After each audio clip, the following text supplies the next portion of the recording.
Welcome to IBTV. Nellore జిల్లా కలిగిరి మండలం తెల్లపాడు గ్రామంలోని శ్రీ సీతారాముల ఆలయంలో 3 సంవత్సరాల విరామం తర్వాత బ్రహ్మోత్సవాలు ఘనంగా నిర్వహించేందుకు ఏర్పాట్లు పూర్తయ్యాయి.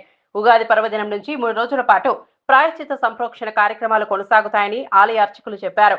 గత 3 సంవత్సరాలుగా అనివార్య కారణాల వల్ల సీతారాముల కళ్యాణ మహోత్సవం నిర్వహించలేకపోయామని, ఈసారి ఈ నెల 23వ తేదీ నుంచి 28వ తేదీ వరకు అంగరంగ వైభవంగా నిర్వహించనున్నట్లు తెలిపారు.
దేవుడు కనాలా సుబ్బారావు రైట్.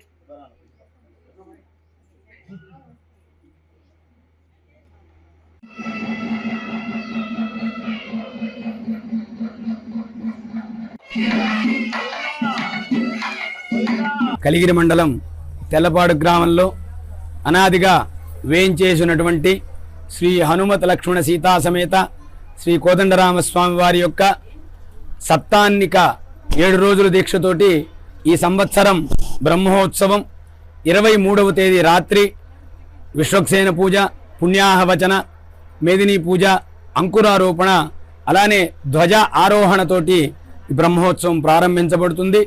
తరువాత రోజున యాగశాలయందు నిత్య హోమం, నవకుంభారోపణం, తదుపరి రోజు రాత్రి శేషవాహనంతో, అలానే తర్వాత రోజు హనుమంత వాహనం, అలానే తర్వాత రోజు గరుడ వాహనం, అలానే తర్వాత రోజు గజవాహనం, తర్వాత రోజున 28వ తేదీ దశమి రోజున శ్రీ సీతారామ కళ్యాణ మహోత్సవం, సాయంత్రం వడికట్టు ఉత్సవం, అలానే అదే రోజు రాత్రికి పొన్నమాను ఉత్సవం, తరువాత రోజున స్వామివారికి వసంతోత్సవం, ఆ రోజు రాత్రికి మరలా అశ్వవాహనం అంటే గుర్రం వాహనం మీద పారువేట ఉత్సవం, తరువాత రాత్రికి తెల్లవారుజామున ధ్వజ అవరోహణతోటి ఈ బ్రహ్మోత్సవం పరిపూర్ణమవుతుంది. ఆ ధ్వజ అవరోహణ అయినటువంటి రాత్రికి స్వామివారికి ఊంజల సేవ, ఏకాంత సేవతోటి ఈ 7 రోజుల బ్రహ్మోత్సవం జరుగుతుంది. ఈ బ్రహ్మోత్సవాల్లో విరివిగా అనుగ్రహం చేత సంతానాన్ని పొందుతారు. ఈ విషయాన్ని కూడా అందరూ గుర్తుపెట్టుకొని 23వ తేదీ రాత్రి చక్కగా దేవాలయానికి విచ్చేసినట్లయితే తెల్లవారుతుండగా 24వ తేదీ అనగా ధ్వజారోహణ పూర్తయిన తర్వాత సంతానం కోసం ఎవరైతే వస్తారో వారికి గరుడ ప్రసాదం ఇవ్వటం జరుగుతుంది. ఇది అనాదిగా మన గ్రామంలో వస్తున్నటువంటి సాంప్రదాయం. స్వామి యొక్క అనుగ్రహం చేత ఈ బ్రహ్మోత్సవాలు నిర్విఘ్నంగా జరిగి గ్రామ ప్రజలు, అలానే రాష్ట్రం, దేశం, లోకమంతా కూడా సుభిక్షంగా ఉండాలని ఆ రామచంద్ర ప్రభువుని ప్రార్థిస్తూ ఉన్నాము. జై శ్రీరామ్. శ్రీరామచంద్ర మహాప్రభువే నమః. నెల్లూరు జిల్లా కలిగిరి మండలం తెల్లపాడు గ్రామంలో గత 3 సంవత్సరాల నుండి కొన్ని అనివార్య కారణాల వలన శ్రీరామచంద్ర మహాప్రభుకి బ్రహ్మోత్సవాలు నిర్వహించుకోలేకపోయాం. ఈ సంవత్సరం గ్రామంలోని ఉభయకర్తలు, గ్రామ పెద్దలు, భక్తుల సహాయ సహకారాలతో అందరూ కమిటీగా ఏర్పడి బ్రహ్మోత్సవాల నిర్వహించుకోవాలని చెప్పేసి ఉద్దేశంతో గత 3 రోజుల నుంచి మహాసంప్రోక్షణ కార్యక్రమాలని అంగరంగ వైభవంగా నిర్వహించడం జరిగింది. ఈనాటితో పూర్ణాహుతి కార్యక్రమంతో సంప్రోక్షణ కార్యక్రమాలు ముగిసినాయి. రేపు సోమవారం ధ్వజారోహణ మొదలుకొని 30వ తేదీ ఏకాంత సేవతో ఈ బ్రహ్మోత్సవ కార్యక్రమాలు ముగించడం జరుగుతుంది. మొదటి రోజు ధ్వజారోహణ, అంకురారోపణ, ధ్వజారోహణ.